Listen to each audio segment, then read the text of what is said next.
গত ২১ নভেম্বর রাজধানী ঢাকাসহ দেশের বিভিন্ন জেলায় ৫.৭ মাত্রার ভূমিকম্প অনুভূত হয়। এতে বেশ ক্ষয়ক্ষতির পাশাপাশি সাধারণ মানুষের মধ্যে আতঙ্ক সৃষ্টি হয়। এরপর থেকেই নতুন করে আলোচনা শুরু হয় দেশের কোন এলাকাগুলো অপেক্ষাকৃত নিরাপদ আর কোন এলাকাগুলো অনিরাপদ। আবহাওয়া অধিদপ্তরের এক মানচিত্রে দেশের ভূমিকম্প ঝুঁকিপ্রবণ এলাকা চিহ্নিত করা হয়। ঝুঁকি বিবেচনায় সমগ্র বাংলাদেশকে মোট ৩টি জোনে ভাগ করা হয়েছে। এর মধ্যে উচ্চ ঝুঁকির আওতাভুক্ত অঞ্চলকে জোন ১, মাঝারি ঝুঁকিপূর্ণ এলাকা জোন ২ এবং জোন ৩-এর এলাকা নিম্ন ঝুঁকিপ্রবণ এলাকা হিসেবে চিহ্নিত করা হয়েছে। প্রকাশিত মানচিত্র অনুযায়ী দেশের উত্তর ও দক্ষিণ পূর্বাঞ্চলের কয়েকটি এলাকা জোন ১-এর আওতায় সর্বোচ্চ ঝুঁকিপ্রবণ হিসেবে চিহ্নিত। সাধারণত ফল্ট লাইন বা প্লেট বাউন্ডারির আশেপাশের এলাকা ভূমিকম্পের ক্ষেত্রে উচ্চ ঝুঁকিপূর্ণ। বিশেষ করে সিলেট ও ময়মনসিংহ বিভাগের ৯টি জেলা, ঢাকা বিভাগের টাঙ্গাইল, গাজীপুর, নরসিংদীর কিছু অংশ আর কিশোরগঞ্জের পুরো জেলা।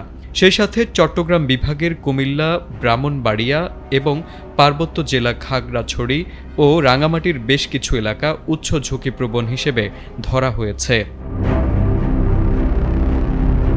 তবে জোন ৩-এর এলাকা হিসেবে খুলনা, যশোর, বরিশাল এবং পটুয়াখালী এলাকায় ভূমিকম্পের ঝুঁকি সর্বনিম্ন। প্রাপ্ত পরিসংখ্যানে দেখা যায় ১৯৭৬ থেকে ২০১৫ সাল পর্যন্ত দেশে অন্তত ৫ দফা বেশ জোরালো ভূকম্পন অনুভূত হয়।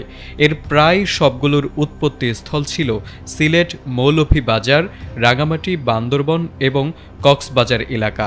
ফলে ভবিষ্যতে এসব এলাকায় আরও বড় ধরনের কম্পনের আশঙ্কা রয়েছে। এছাড়া ভারতের উত্তর পূর্বাঞ্চলীয় রাজ্য আসাম ও মেঘালয়ের সীমান্তলগ্ন সিলেট, ময়মনসিংহ অঞ্চলকে উচ্চ মাত্রার ঝুঁকিপ্রবণ হিসেবে চিহ্নিত করা হয়। সংশ্লিষ্টরা বলছেন, বাংলাদেশের চারপাশে ভূমিকম্পের ৫টি উৎপত্তি স্থল চিহ্নিত করা হয়েছে। এর একটিকে বলা হয় প্লেট বাউন্ডারি ১, যেটা মিয়ানমার থেকে নোয়াখালী পর্যন্ত।